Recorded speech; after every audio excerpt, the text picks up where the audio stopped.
اعوذ باللہ من الشیطان اللعین الرجیم بسم اللہ الرحمن الرحیم۔ سامعین و عزیز، ماہ مبارک شعبان میں صدقہ دینا کتنا ثواب رکھتا ہے؟ کیا ثواب ہے صدقہ دینے کا؟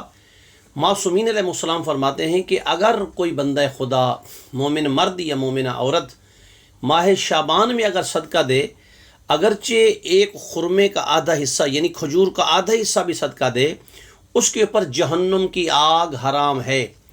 امام جعفر صادق علیہ السلام سے پوچھا گیا کہ مولا، سال بھر انسان صدقہ دیتا ہے لیکن اگر شعبان میں صدقہ دے تو اس کی کیا فضیلت ہے؟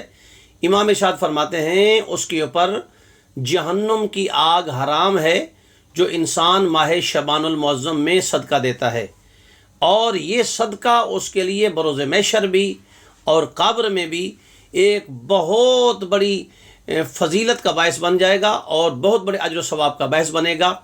یہاں تک کہ ہے کہ جو شعبان میں صدقہ دیا ہوا ہے بروز قیامت احد پہاڑ جتنی طویل ہو جائے گا، یعنی لمبا ہو جائے گا، خدا بند عالم اس میں برکت عطا کر دے گا۔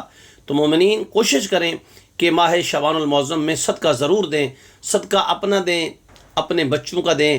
لیکن آج میں نے خطبہ جمعہ میں بھی یہ بیان کیا تھا کہ بہترین صدقہ جو ہے یہ بھی ہے، لیکن اس سے ایک افضل ترین صدقہ ہے کہ آپ مولا علی کے نام کا صدقہ دیں، پاک پیغمبر کے نام کا صدقہ دیں، چہارد معصومین علیہ السلام کے نام کا صدقہ دیں، امام زمانہ کے نام کا صدقہ دیں۔